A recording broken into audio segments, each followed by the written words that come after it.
The Treasure of the Loch Ness Monster by Larry Donn.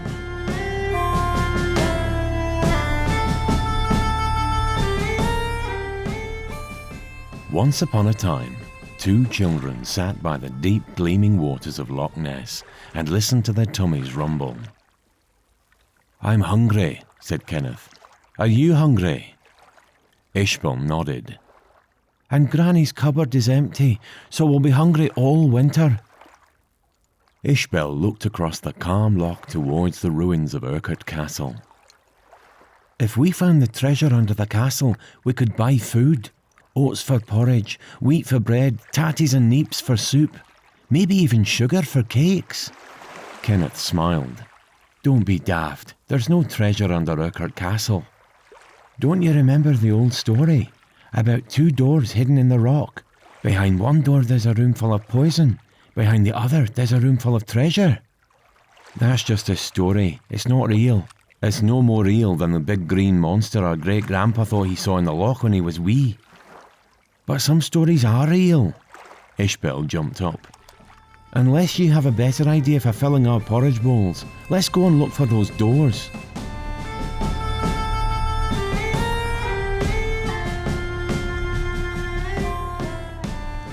The cousins rowed their family's old boat across the deep, gleaming waters of the loch.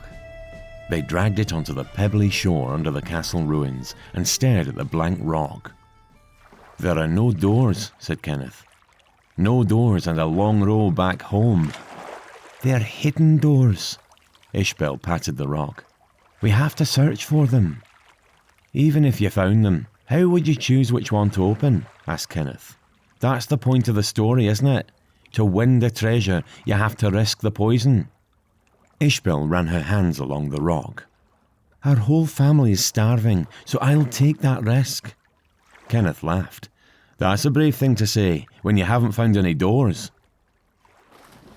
They heard a distant splash. A wave sped across the surface of the water and sloshed against Kenneth's boots.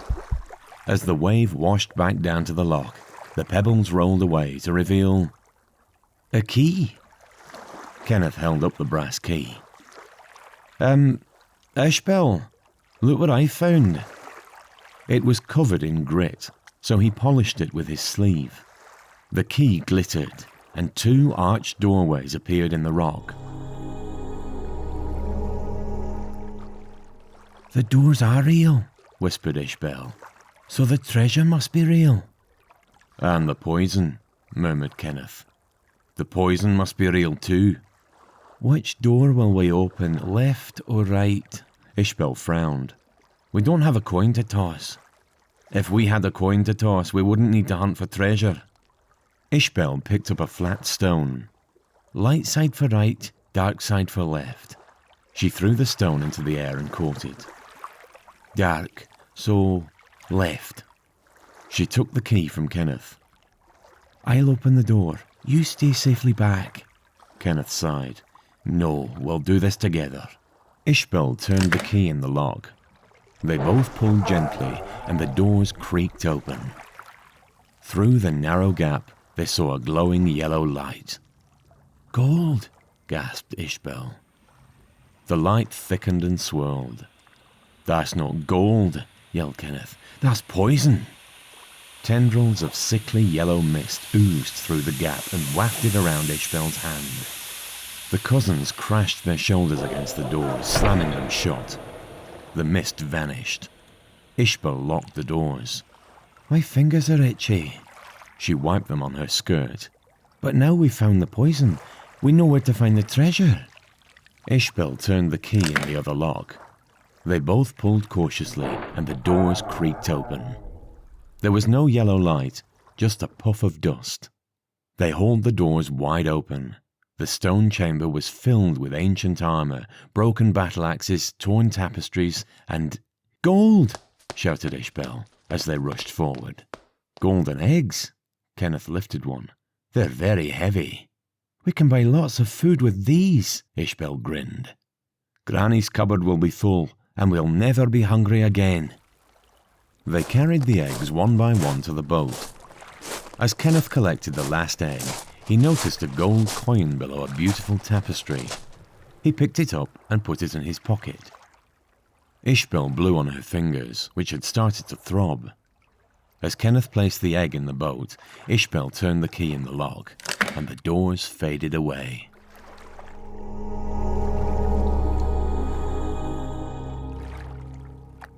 Ishbel and Kenneth rowed across the calm water. When they reached the middle of the deep, gleaming loch, Ishbel said, "My skin is burning." She stopped rowing and dangled her hand over the side of the boat to cool her fingers. Beneath her, she glimpsed a vast curved shape. She saw the surface of the loch tremble. She felt the boat rock. A huge green head shot up from the depths of Loch Ness and crashed into the bottom of the boat. The wooden boat flew into the air. It splintered and split and broke apart. Kenneth, Ishbel, the golden eggs and the brass key tumbled into Loch Ness. They sank into the deep, cold water. Down below, the cousins saw the long green beast who had attacked their boat. She was curving and coiling through the water, gathering the bright eggs in a loop of her tail and rolling them onto a ledge. Ishbel and Kenneth kicked upwards to the surface. "Did you see the monster?" spluttered Kenneth. "Did you see her saving the eggs?" Ishbel coughed. "Maybe that's why she broke our boat, to get her eggs back." Kenneth looked across the wide loch. "We're a long way from home." He looked over his wet shoulder. "And a long way from the castle. I don't think I can swim that far." "Neither can I," said Ishbel. "And that great big monster is probably still under us right now." Ishbel and Kenneth started to wave wildly at the shore, shouting, "Help! Please, help!" Suddenly, Kenneth and Ishbel felt something solid rise up under them. The huge green beast was lifting them out of the cold water. They shivered and clutched each other. Then the great green creature began to swim across the loch, and Ishbel whispered, "I think she's taking us home." So the cousins sat still and calm, perched high on the curved back of the beast as she carried them across Loch Ness.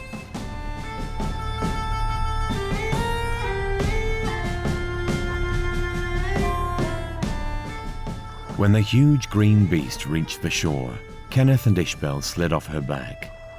As she turned and swam away, 3 elegant curves rose up and then dived down.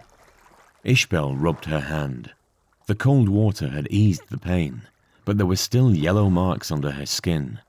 She wondered if they would ever fade. "The magical stories are true," said Kenneth.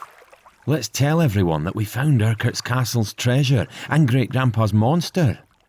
"No one would believe us. The doors on the quay have disappeared, and that beautiful beast can hide deep in the loch," Ishbel sighed. "She rescued her eggs, and she rescued us. But we lost the treasure." "Not all the treasure." Kenneth pulled the gold coin from his pocket. Ishbel gasped. "Our own small treasure. Enough to buy food for the winter, and maybe even a couple of cakes." As the cousins ran home, a long green tail waved, then vanished into the deep gleaming waters of Loch Ness.